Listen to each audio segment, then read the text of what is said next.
Assalamualaikum warahmatullahi wabarakatuh dan selamat pagi. Okey, bertemu kita lagi dalam Sains Tahun 3, Unit 7, Ketumpatan dan tajuk pada hari ini adalah ketumpatan. Pada minggu lalu, kita dah masuk kepada tajuk timbul dan tenggelam.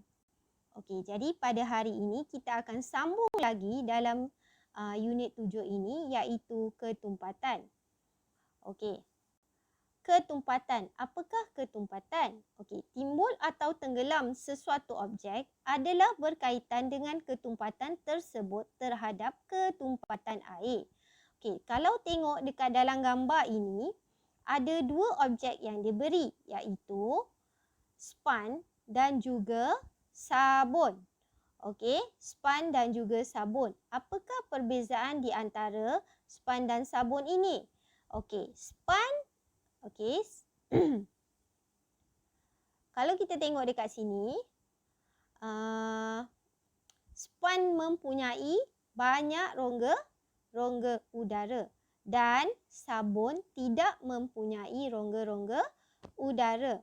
Okey, jadi di sini dia akan, kerana rongga udara ni, dia akan mempengaruhi ketumpatan objek itu terhadap ketumpatan air. Okey, kita lihat tindak balas. Dua objek ini sekiranya kita masukkan dia ke dalam air. Okey. Okey, kita tengok ni. Okey, jadi setelah kita masukkan, okey, apa yang berlaku terhadap span dan juga sabun? Okey. Bila kita masuk dua objek ini dalam air, objek ini memberi tindak balas yang tidak sama, berbeza. Di mana span akan timbul dan sabun akan tenggelam. Okey, cuba lihat kenapa? Kerana ketumpatan setiap objek adalah berbeza-beza. Okey. Jadi objek yang lebih tumpat, okey, kalau objek tu dia lebih tumpat, okey, tengok kat sini. Objek lebih tumpat, dia akan tenggelam. Objek yang kurang tumpat pula akan timbul di permukaan air. Jadi kat sini, span kurang tumpat daripada air. Jadi sebab kurang tumpat, dia timbul. Jadi sabun pula, dia lebih tumpat daripada air. Jadi bila dia lebih tumpat daripada air, dia akan tenggelam. Okey, lihat di sini. Okey, sama juga ni lah. Okey, kalau awak tengok dekat sini. Okey, span ni dia kurang tumpat, timbul. Okey, sabun lebih tumpat, dia tenggelam. Jadi objek yang kurang tumpat daripada air, dia akan timbul. Bila dia kurang tumpat daripada air, dia akan timbul di permukaan air. Dan objek yang lebih tumpat, dia akan tenggelam di permukaan air. Di sini istilah yang kita mesti gunakan adalah kurang tumpat daripada air. Sekiranya timbul dan lebih tumpat daripada air, tenggelam. Tolong ingat kurang tumpat, lebih tumpat. Kita akan gunakan istilah itu sepanjang tajuk ketumpatan. Okey Okey, cuba lihat ini. Okey, lihat gambar ni pula. Okey, mengapakah kayu balak timbul di permukaan air? Mengapakah gelang getah tenggelam di dalam air? Okey, kenapa kayu balak yang berat, yang kita tak mampu nak angkat seorang diri tu, dia boleh timbul di permukaan air? Kerana kayu balak dia kurang tumpat.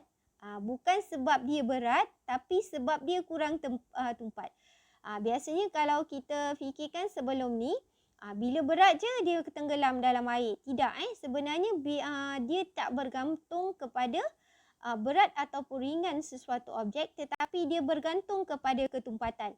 Kalau dia kurang tumpat daripada air, dia akan timbul di permukaan air. Okey, dan contoh seperti gelang getah ini, walaupun dia kecil dan ringan, tetapi bila dia lebih tumpat daripada air, dia akan tenggelam dalam permukaan air. Itu dia Itu adalah ketumpatan. Okey. Kita buat latihan dalam muka surat 64 dan 65. Okey. Dalam muka surat 64 ini diberikan 4 pilihan jawapan. Okey, 4 pilihan jawapan ini iaitu tenggelam, timbul, lebih tumpat dan kurang tumpat. Okey. Jadi dekat sini ada 1, 2, 3, 4, 5, 6. Okey, ada 6 jawapan. Maksudnya di sini dia punya jawapan berulang-ulang kita boleh gunakan. Berulang-ulang kita boleh gunakan. Okey, cuba kita lihat. Okey, kita lihat. Okey, kita lihat kejap Okey, cuba kita lihat soalan 1. Okey, soalan 1 kita tengok apple ni dia timbul. Okey, jadi buah apple, jawapan dekat sini apa? Buah apple timbul di permukaan air kerana buah apple bila timbul maksudnya lebih tumpat atau kurang tumpat? Okey, bila timbul maksudnya dia kurang tumpat. Jadi perkataan kurang tumpat kena tulis di sinilah. Begitu juga dengan soalan nombor 2. Tengok, batu tersebut dia tenggelam. Okey, jadi apa sebenarnya yang kita nak jawab kat sana? Okey, awak dah belajar kan? Okey, saya dah bagi penerangan semula ni. Jadi cuba buat.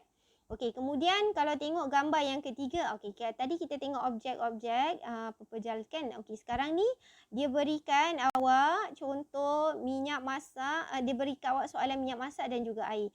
Di mana bila kita masukkan minyak masak dalam air, minyak masak dia akan pergi atas permukaan air. Kerana apa? Ini masih lagi bergantung kepada ketumpatan. Di mana walaupun minyak itu cecair, air itu cecair tetapi mempunyai ketumpatan yang tetap berbeza. Jadi bila ketumpatan dia tak sama, dia tak boleh bercampur.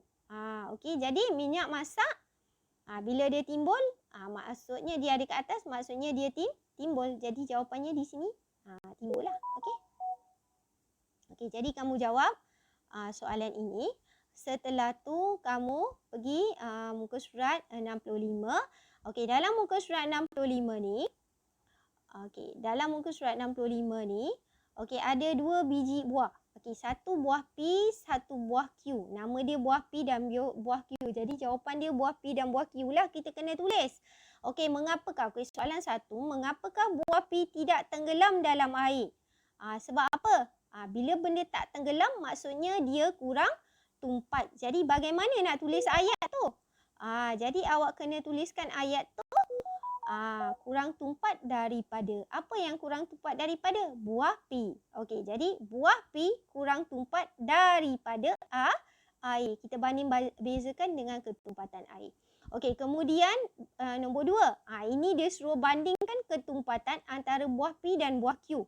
Okey, kalau awak tengok ni timbul, ni tenggelam, maksudnya siapa yang sebenarnya kurang tumpat? Dan siapa sebenarnya lebih tumpat?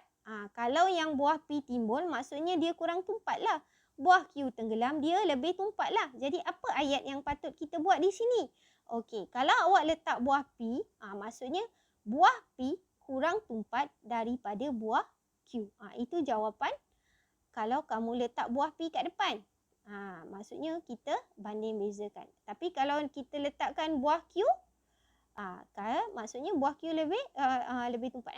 Buah Q lebih tumpat daripada buah P. Ayat tu pun boleh digunakan. Okey, kemudian soalan yang ketiga, masukkan buah P dan buah Q, susukan buah P, buah Q dan air mengikut urutan ketumpatan secara menaik. Maksudnya daripada kurang tumpat kepada yang lebih tumpat. Okey, jadi siapa yang kurang tumpat? Kurang tumpat adalah buah Q. Okey, siapa yang lebih tumpat? Buah Q pula. Okey, kurang tumpat buah P. Okey, di sini jawapannya adalah buah P. Kemudian yang lebih tumpat adalah buah Q. Dah tersasul pula. Okey. Kemudian soalan 4, dia suruh awak beri contoh dan buah P dan buah Q dalam petak di bawah. Okey, kita nampak buah P timbul. Okey, jadi berikan contoh buah sebenar yang timbul di permukaan air yang mewakili buah P. Apa dia? Sebelum-sebelum ni awak pernah tengok tak? Buah, kalau kita masuk dalam air dia timbul. Okey, berikan satu contoh. Dan buah Q, buah yang tenggelam di di dasar air. Masuk dalam air dia tenggelam. Apa buah dia? Okey, banyak contoh-contoh buah yang boleh timbul dan tenggelam. Okey, berikan satu contoh. Okey, selepas siap latihan muka surat 44 dan juga 64 dan 65, kamu buat latihan live worksheet di link yang saya berikan di Telegram nanti. Okey, setelah tu kamu hantar di Telegram saya untuk simakan. Okey, sekian saja. Terima kasih.